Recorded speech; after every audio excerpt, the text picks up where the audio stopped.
Thank you, Steve, and Carol and Erwin. It's a pleasure to follow you. How many of you were born since 1981? Not me, but. So most of you were born before 1981. Okay. The reason I asked that, by the way, before I start, I wanted to also thank Casey Leon for challenging me and helping me get ready for today.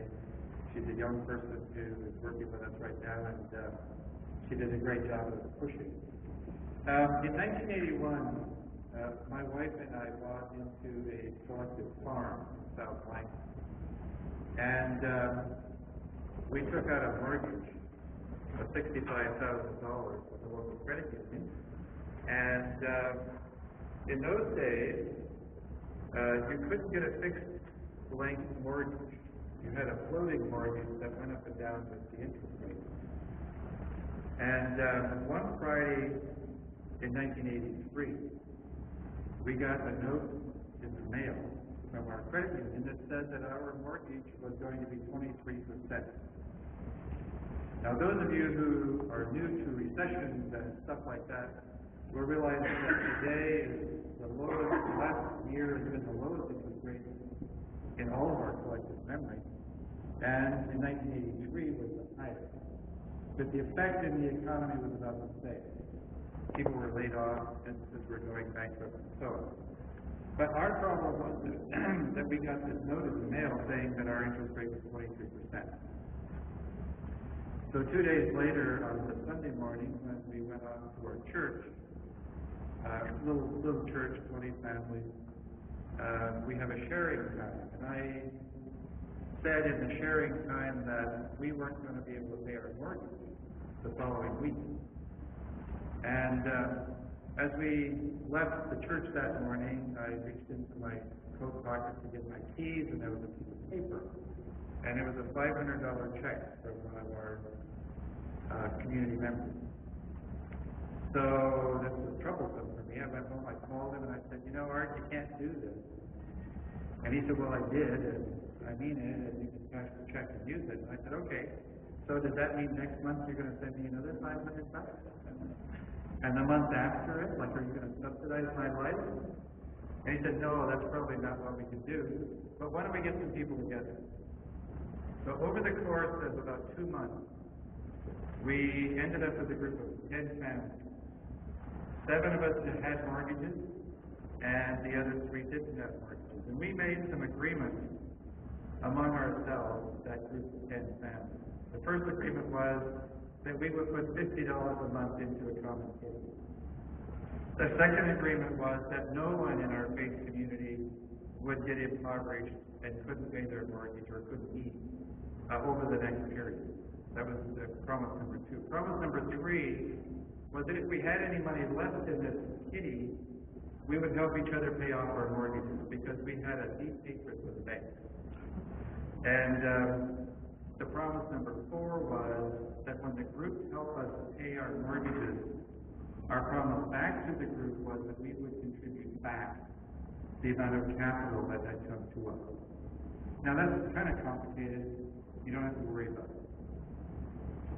But the core of this was that 10 families were helping 7 families pay off about $350,000 of mortgages that were mostly, we were young families, so they were 25-year mortgages. 7 mortgages, $350,000. I start with that story because it illustrates something that is so completely ingrained in our life.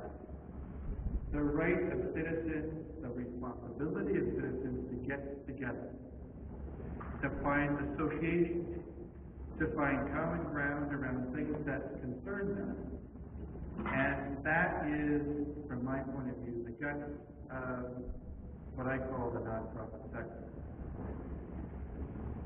It's about place, it's about people, it's about that locality, it's about that situation that people face together. So that's my entree into the nonprofit sector. But I have to say that there's another part of it that I'm just going to give you a couple of statistics to help see how this differentiate out. The nonprofit sector in British Columbia is about 6.9% of the GDP of our province. It employs like 140,000 people full-time, another 40,000 people part-time. In 2008, it had a revenue base of about $23 billion. Now, when you put that in the context of the moving industry, the forest industry, the mining industry, this is bigger. It's bigger. It's bigger than forestry and agriculture put together, actually. In 2008, that $23 billion eventuated into $1 billion of surplus.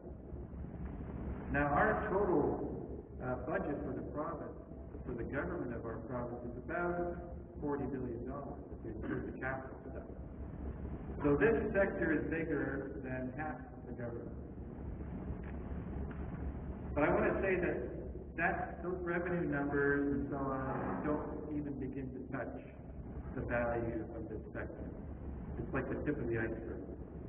If we think about the value of social capital, the kind of capital that we participated in 1983, if you think about the cultural capital, the incredible capital with our diversity, the incredible capital of people like this who come here and tell us the story of their community. That kind of capital is not measured by $23 billion. It doesn't even start. So if we think about wiring this sector, we're talking about all the way from the $800 million Vancouver Foundation,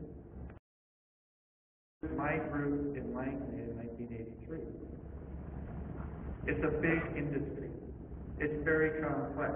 And there is within this sector a great big divide between those nonprofits who are institutionalized and who represent huge amounts of money, and those little groups that are place, people-oriented.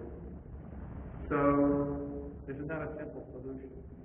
But if you multiply even that simple number of 23 billion, and let's say that represents 13% of Canada, so you have to multiply it out about 8 times. And then you think about North America, you multiply it by 110. This is a big thing. And I can tell you as a practitioner working with lots of nonprofits that none of them feel like they have the technology they need. Not one. And I ask myself why. With an industry that size and with all that money and all that capital, why is this true?